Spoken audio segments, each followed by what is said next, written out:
एक राजा बादशाह पालकी में बैठकर कहीं जा रहा था। जिस रास्ते से जा रहा था उस रास्ते में एक फकीर लेटा हुआ था। सैनिकों ने फकीर से कहा, हट जाओ यहां से, बादशाह की सवारी आ रही है। प्रेम से बोलो राधे। बादशाह की सवारी आ रही, हट जाओ यहां से। फकीर ने जाकर बादशाह कहा कि जाकर बादशाह से कह दो शहंशाह लेटे हुए हैं, नहीं हट रहे।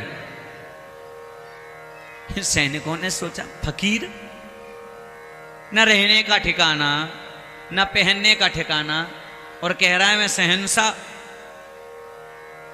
सैनिक गए राजा के पास, महाराज पालकी आगे नहीं ले जा सकते। क्यों? रास्ते में एक फकीर लेटा हुआ और हमने उससे जैसे ही कहा कि हट जाओ बादशाह की सवारी आ रही है, तो कह रहा है कहकर जाकर कह दो राजा से कि शहंशाह लेटे हुए हैं, नहीं हट रहे।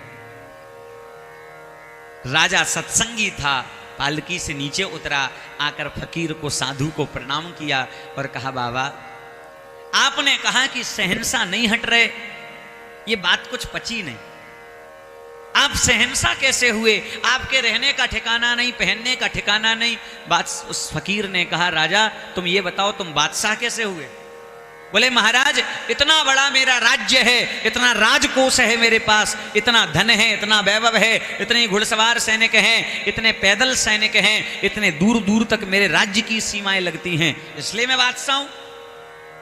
अच्छा अभी कहां जा रहे हो? बोले, दूसरे राज्य पर आक्रमण करने। किस लिए? बोले, उस राज्य के राजा को मारकर वहां का भी धन वैभव अपने राज्य में मिला लूंगा, और बड़ा राज्य हो जाएगा और धनकोष बढ़ जाएगा। फिर क्या करोगे? बोले, तीसरे राज्य पर आक्रमण करेंगे, वहां का भी धन वैभव अपने राज्य में मिला लेंगे। फिर बोले, चौथे राज्य पर आक्रमण करेंगे। बोले, जब सबरे राज्य हमारे राज्य में मिल जाएंगे, बोले फिर चैन से सोएंगे। फकीर ने कहा, राजन तुम तब चैन से सोओगे और मैं अभी चैन से सो रहा हूं। तुम इतना करने के बाद चैन से सोओगे या नहीं सोओगे इसकी कोई गारंटी नहीं है। तुम चैन से सोने के लिए रहोगे भी या नहीं रहोगे इसकी भी कोई गारंटी नहीं। मैं अभी चैन से सो रहा। चाह गई मन चिंता मिटी मनवा बेपरवाह। चाह गई चिंता मिटी मनवा बेपरवाह, और जिसको कछु न चाहिए वो ही शहंशाह। शहंशाह कौन है?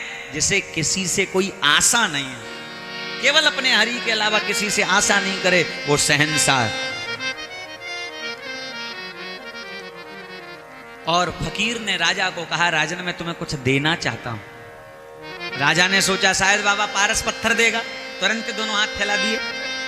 फकीर ने अपनी जेब से कुछ निकाला, जेब में क्या था? फूटी कौड़ी। क्या था? फूटी कौड़ी, और राजा के हाथ में रख दी। राजा ने कहा, महाराज ये मुझे क्यों दे रहे हो?